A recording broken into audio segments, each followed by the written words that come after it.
Greetings and salutations to all you folks out there. We're going to be looking at a game on the Bermuda Locket today. Now this map has been, I don't know, it's been on the channel a few times recently because I played it a couple of times on ladder to varying degrees of success, but it's an interesting map because it kind of showcases the expansion skills of the players involved, because you have to get out and get all of these different mass extractor points, all of the reclaim. If we do control shift, you can see reclaim litters the map everywhere, and then air, navy, and land are equally important, which you don't really see a whole lot on many maps. So I'm going to go ahead and run through this game with you guys. We'll introduce the players, then get into the action. We'll see if we can learn a little bit from this ladder match. On the south side, we have a Soil Worker.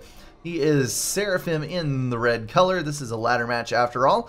And Seraphim is going to have a distinct advantage on this map because they do have hover artillery, which does wonderful, wonderful things for your chances if you do get pushed out of Navy or have any problems where water is involved.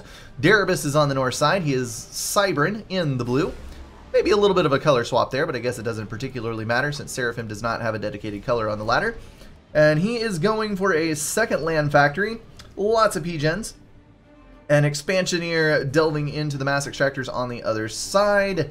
And yeah, this is looking like a fairly interesting little build here because I definitely would have had an air factory early on if it was me. Let's go ahead and select in here. He has stalling mass. He's going to send this engineer over here to reclaim these rocks, which were 72 apiece, and then, you know, 150. You got 150 there. 75s. Lots and lots of mass to be had. You do need extra power early on, but you got to worry about your expansion more than anything else. Down here on the south side, Soil Worker is going for a much more traditional build. Let's go ahead and see what his economy looks like. He is not stalled in either, but he has minus 12 mass, and most likely sustaining himself on manual reclaim, which we see laid down here on the right hand side. He's going to move his ACU to right in between those P-gens, which you do because if you're looking at the build range of the commander, you can go ahead and lay down an extra 8 P-gens adjacent to the factory as long as you're standing close enough in this little corner here. He's going to go for air's second, a group of land factories over on the left-hand side, and this is going to let him get a transport out relatively early. That is, in fact, what he's building right now, and he'll be able to transport engineers to the expansion points. Minus 160 power. Transports are notoriously expensive to build, but once he gets that online, he should be good to go. He'll have a little extra time to build up more power as he moves on to producing other things that are not quite so expensive. So one thing that Darabus is going to get early, he is going to get a naval factory up, and Navy is going to be a very big deal, especially if he can secure this shoreline with a couple of frigates and then start patrolling the outside edges so that his opponent cannot get back into the water. Now, of course, you can build Navy on the outside ring, but you're going to have a little bit more difficulty killing things as the cliff faces on the outside are a bit more unwelcoming to incoming destroyer fire than the inside surfaces are. You can see that's quite a bit lower, a little bit more of a flat plane, and you can go ahead and get destroyers up in here, which will be able to shoot in between the cliffs and hit the base there, especially when you're talking about a cyber destroyer. Seraphim destroyers, quite a bit more problem hitting anything on land, because since they use beam weaponry, they will hit the sides of just about anything, but cruisers work wonders for your chances in a case like that. Got an air scout headed out for Soil Worker. It's gonna blip across here, gather some intel, let Soil Worker know what is going on this side of the world, and Darabus appears to be stuck inside a power generator. No, he's not. He's just hugging it very closely. He'll move his commander out of there, and he is getting an air scout up himself. One of the best things you can build early on in this map is a bomber, because if you can send a bomber across, you can snag some of these expansioneers before they're able to get very far from the base. And then you cause huge issues for your opponent because they have to take, you know, sometimes it's 2-3 minutes to traverse the terrain to where you need to be to rebuild those factories that did not finish from the engineer that got bombed.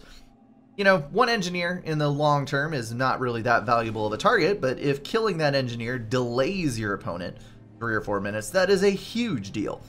Got land factories going down on the right hand side, Soil Worker doing a good job of securing his expansions, And on the left, we're going to see some of the land units that are being built from the home base here finally getting over to this side. So Darius is going to be able to secure this reasonably well, but he doesn't actually have engineers over there to build up the mass extractors, which is a bit of a problem for him.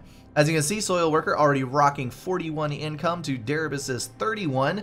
Not a good sign moving forward.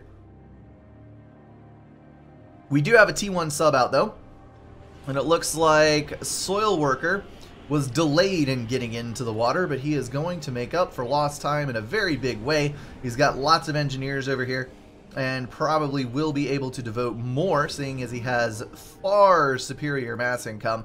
They'll be able to build way more boats. Frigate left back at home, got a couple more subs building. This should be relatively easy to deny. All you got to do is build a torpedo defense, and that is the end of that. However, a frigate might maybe possibly go down in the meantime. Lots of land factories on both sides actually for Soil Worker. Let's check in with the Zico and see how he's doing. Oh, holy mother, a power stall, 162 in the hole. He is desperately trying to get these P-gens built. Looks like he's sharing a common problem with me actually. He is doing very well on his mass, but not so well on the power front. Point defense down just in time to deny those Mantis entry into the left-hand side of the base. It looks like Soil Worker is going to be able to get the rest of these P-gens online and make things work out well for him. Now, one thing that he could have done is pause the air factory, because that would have saved him quite a bit of power expenditure, but it will be all right. I think everything will be fine. Over here on the right, we do have a little bit of an intrusion from a single Mantis and a Scout. The Mole, not very helpful on the combat front, but it does let him know that there are some tanks coming out of the factory and he needs to run away. More units streaming in from that side. It appears we do have 6 land factories down with a total of 9 queued on the right-hand side, taking advantage of adjacency over there. This is kind of the call you got to make. I don't know that I would have built adjacent on this particular map, because your mass income is so substantial that you don't really have to be worrying about that minor percentage decrease that you get building next to the mass extractor. I would be more concerned about getting that 50% economy bonus once you start putting down mass storages. That would be a bigger deal for me. So I don't know that I would do it exactly that way. Darius power stalling very hard as he's trying to get his first T2P gen up. Both of these guys having a little bit of a problem. You just gotta watch out for that power income, man. I don't have a lot of specific advice to give on that front because, like I said, I do struggle with this to a certain degree myself. But you just need to pause things when you are power stalling that hard so that you can get your power online and you're not losing out on mass income. And in my general experience, you need at least 500-ish power income before you even think about going T2. And it looks like Darius was barely at 500 income, so maybe a little bit too early on the T2 upgrade for him, especially considering the fact that it was an ACU going T2 and not an air factory, which would be cheaper in the long run. Got a little bit of an engagement on the left, still secure on the left-hand side. Darius not having any issues holding this down, but he is being very slow about claiming his mass. Looks like he has caught up to a certain degree though, 62 income versus 85, and he is not queuing T2 Navy. I was kind of hoping that would be what happened when he stopped that factory. It looks like he's trying to get an edge into this production base. I don't think he will make it because there are a couple of point defense online. Medusa's stunning those quite effectively, but the Mantis are not able to attack very well since they are behind the rock. Moving forward, he will be able to solve that problem, and now he is in the production base, and this is actually a good thing for red. So what you want to do when you get into this situation is you kind of want to maneuver your tanks on the other side of the factory so that they act as meat shields, but Darius is doing an extremely good job of just getting all up in there and killing these things off. You don't want to sit on the edge of a production base, you just kind of want to park in the middle. So well executed there. That is going to wipe out a substantial portion of the build power for Soil Worker, but do not fear, he has more factories in the back and he is building yet more still. The mass income has actually swapped. Darius coming out ahead This is a bit of a hairy naval engagement. Red appears to be taking the upper hand here. We've got 5 frigates, 6, 7 frigates, and 4 subs versus 1, 2, 3, 4, and it's about even. Not much you can do micro-wise to help yourself. It's going to come down to the stronger units versus the weaker units, and Cybern simply has the edge at the T1 phase. Seraphim T1 subs are freaking awful. 200 HP less than the Cybern equivalent, and they have really, really crappy torpedo defense. So that initial volley, yeah, you're going to lose some torps, but in the end, it doesn't even matter. We've got T1 artillery moving around the outside edges of the map, actually quite effectively taking... No, these were not actually ever built. I thought that they had killed a couple of those, and we do have Ilshivas on the field. Soil Worker has gone T2. Going to start moving in. Those Ilshivas will be able to deal with the Mantis very, very effectively. We've got a T2 naval factory in place now, along with a T3 sonar. So Darabus will be able to see what is going on to a great degree of effectiveness. And it looks like he's going to try to move forward on this side. However, he does not have any intel or radar coverage, and that is going to end up screwing him over because there are multiple point events down in this area. And I think there are enough units in place. Yeah, he's going to be able to deny that on the right side. So we might be looking at a significant mass donation that is going to happen on the right. Okay, first destroyer coming out for Darabus. It looks like he is building Jesters for some unknown reason, and he has moved T2 land. In this particular case, I would definitely be pushing for T2 air instead of T2 land, because T2 land seems like it would be of limited effect. But I don't know. The Jesters should be able to help clear out some of this artillery that is moving around the cliffs and trying to take out mass extractors that are up on land. That is actually a super effective use of the Zeus that is going to do brutal things to Darabus's economy. He should be moving his frigates up here. He could easily deal with that. Ilshiva's kiting it out over here, taking out a couple of Mantis while only sustaining about half damage. There's a veterancy on that one. 10 kills on that Ilshiva. That means that it has been microed well and it's doing what it should. Manta's going to move to the south, run into range of the point defense, which is just going to decimate the forward lines. Ilshiva is up. There was one Ilshiva gone.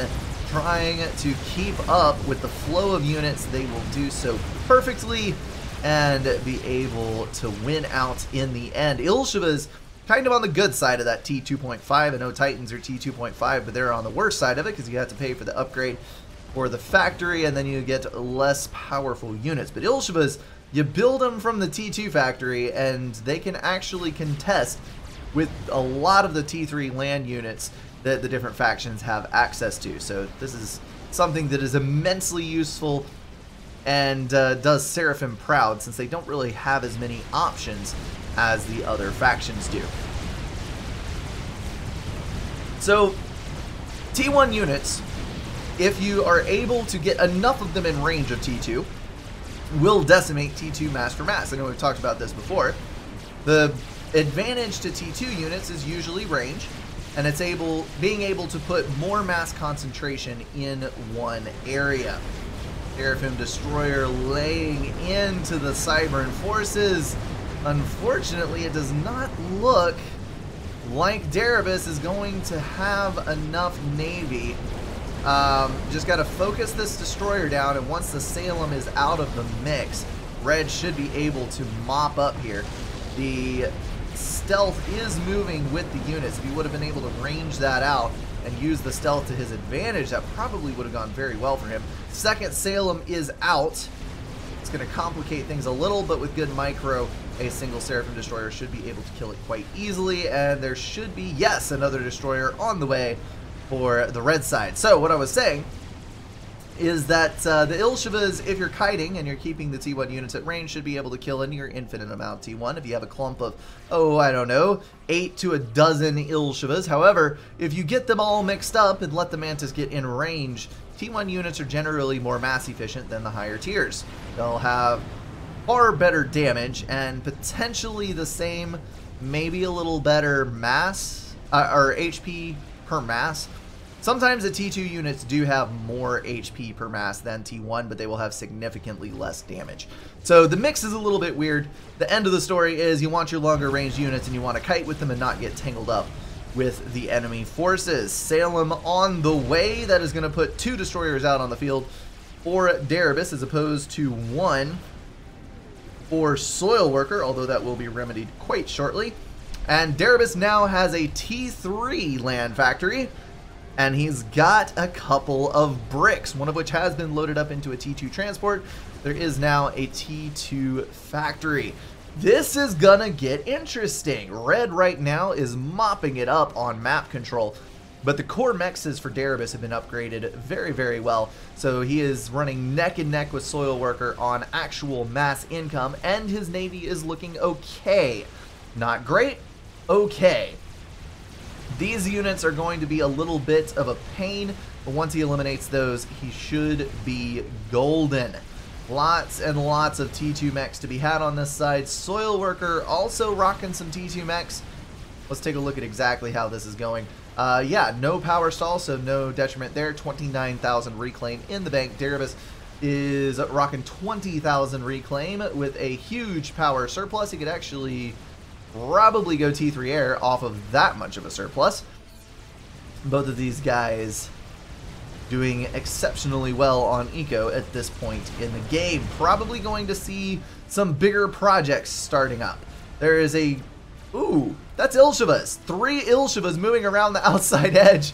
This is going to be great. We got 2 drops. Going to pass each other in the air as these guys try to raid each other's areas. Got a Loyalist and a Brick out.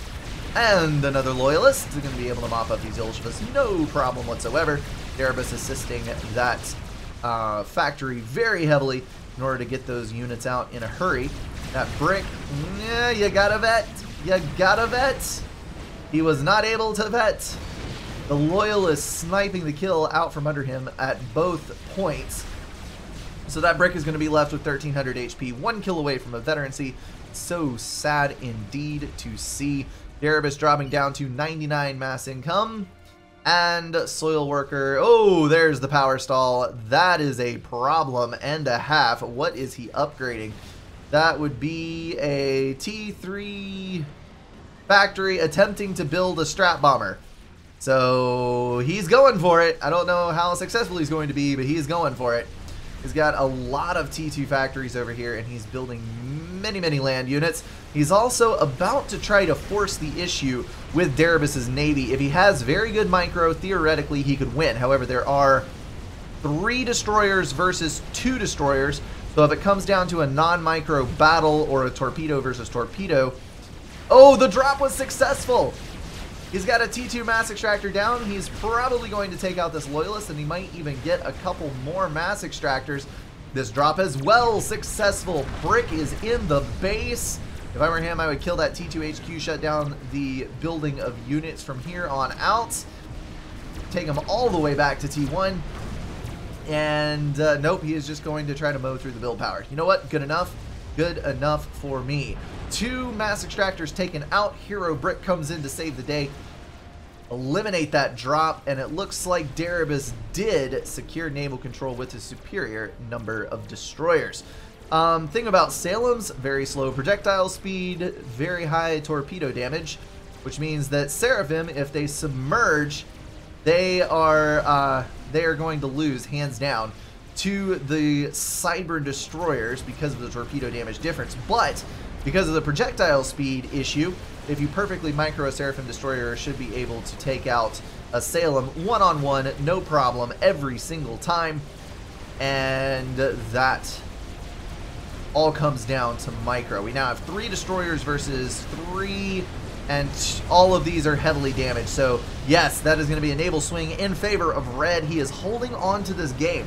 Ahead in mass, ahead in power, and he just took the naval victory as long as he gets this freaking destroyer.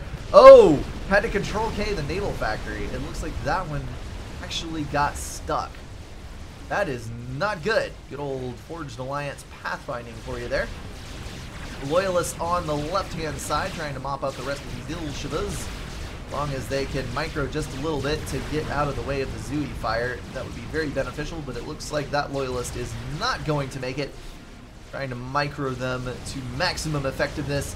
Ilshva here going to get taken out by the swarm of Mantis, but there are a dozen or so more coming up from the south, more like 8, that will be able to take up the battle for the fallen comrades. So the destroyer has been freed. We now have 4 destroyers, 3 destroyers versus 2. Not quite as good as the odds I saw a moment ago, but good enough indeed. Looks like this is still a pause strat bomber, even though Soil Worker has fixed his power problems. I don't know why he's not finishing building that. And he does have a T3 power generator. So he took a setback, not gonna lie, but Soil Worker could still potentially win this thing.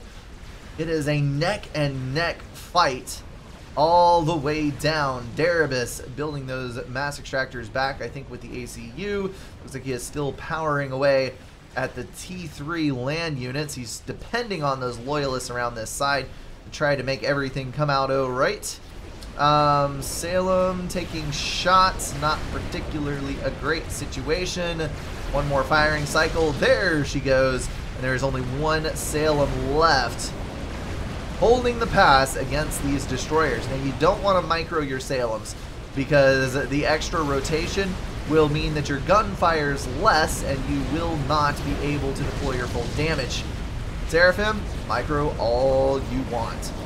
Should have focus fired that one. Potentially could have killed it. I don't know why Red is pulling his destroyers away. Should be able to move up, kill those torp defenses quite easily, and secure the bay, forcing Darabus out of Navy completely. But I suppose he has a reason for pulling back. Over on this side, Mantis once again running into the point defense that have been issued over here. Those are probably the same point defense that were here before, because they all have some degree of kills to them. Looks like we do have another drop. That is going to be engineers onto the expansion over here, actually spreading out his drop, single engineers in multiple places. And we've got T1 bombers on the Seraphim destroyers. Probably should have submerged to get away from the bomber damage, but at this point it does not really matter. I'm waiting for that strat bomber still. When are we going to see it? Ah, it's built. And there is another halfway built. So it looks like strat snipe is the order of the day. Zui's moving around the back end of the base. This could potentially be catastrophic. Depends on whether or not that is on radar. And it is not on radar, but they will have to walk by these air scouts. I think, nope, he is actually going to circumvent the entire radar of those scouts. So this could potentially catch Darabus totally off guard. So much mass out in the bay. Why you no reclaim? Soil Worker falling behind a little bit in mass income. This was looking super, super great for Soil Worker, but it's now kind of swung the other direction. We've got a group of loyalists moving up with only Zuis in between them and the base. We've got a secure expansion over on this side, which is good. And oh, look at this. Soil Worker has managed to get the critical mass clumped together of Ilshvas. Those are going to be able to move up, cut off the flow of units to this side of the map, and potentially take out a cluster of 4 T2 mass extractors. He just needs to be careful with how he handles those. And that honestly looked like a setup for a T3 land factory, but it does not appear that is going to happen. 3 strat bombers on the way. Looks like they're cutting across right here, looking to go after the ACU. This is gonna get dicey. The question is, does Darabus have something to kill the strat bombers with? The answer is technically yes. He has interceptors, but I don't know that they will be good enough. He's walking his ACU inside the shield. He saw the strat bombers passing over. Interceptors. Oh, wow. Blue has a lot more air. Darabus going to hands down win that air contest, taking 1 hit to his ACU. And a beautifully executed turn, going to do heavy damage to all those strat bombers. He needs to get another T2 shield built. Oh, that is an excruciatingly bad setup. Going to get the shield online, but he's standing outside the shield. Oh, yes! He was able to get in. Building the T2 shield, I think he's going to be fine. Oh, that was close. A single bomb coming in, going to hit the commander in the base. 3,900 HP. He can survive one more bomb, so all he has to do is kill this strat bomber before it makes 2 passes, and he will be fine. There it is. He is good to go. Does he have this on his radar? He does now. So he has that air scout there. He will be able to see these T1 bombers coming into action to eliminate those Zooies. First 2 in line are down, but there is another strat bomber, so he's going to have to chase that down with interceptors. Come on, man. Come on. Build your T2 shields. Build them fast. Looks like we've got ASF out down here. And yes, totally shifted to building ASF. So this is the last ditch attempt with the strat bomber. It is going to get shot down right there. And now there are beautiful little 1,600 cash chunks of change lying around the map where those strat bombers fell. Derebus will be able to reclaim those and build something nice and useful. Zooies taking out a couple of T2 mass extractors there. Ilshib is hitting the other side. This is getting more and more difficult to deny. Soil Worker has cleaned out the entire outside edge minus a couple of T2 mass extractors, making great progress over there. These are going to run right by the T1 point defense, which is going to hit the ground as it tries to fire at the tanks. Beautiful little run by there. And they're going to hit the bank, and I'm not sure where they're going from there. Naval battle, where are we sitting on that? We've got 2 destroyers versus 1, and that destroyer is going to die horribly, I do believe. It might take out this destroyer. Maybe. Oh, yep, there it is. Alright, so now we have 2 destroyers versus 1, but Soil Worker has way, way more production. T1 bombers trying to deal with the Ilshibas that are now ripping into the build power over here. Derebus has paused his factories for some unknown reason. He is stalling on power. That is probably the reason why. Building a T2 P-Gen to try to get things back online. And he is building destroyers like mad. We'll have to see which wins out over on this side. Derebus pushed his loyalists up here, was not able to get through the bottleneck the Soil Worker created, and he's now just going to sit over here. So the map has swung again. Derebus far ahead in eco, despite the fact that he lost all of these mass extractors. He has secured a decent amount of map control. He has secured naval control to a certain degree, and overall things are looking good for him, minus the fact that there is T3 air on the other side of the field.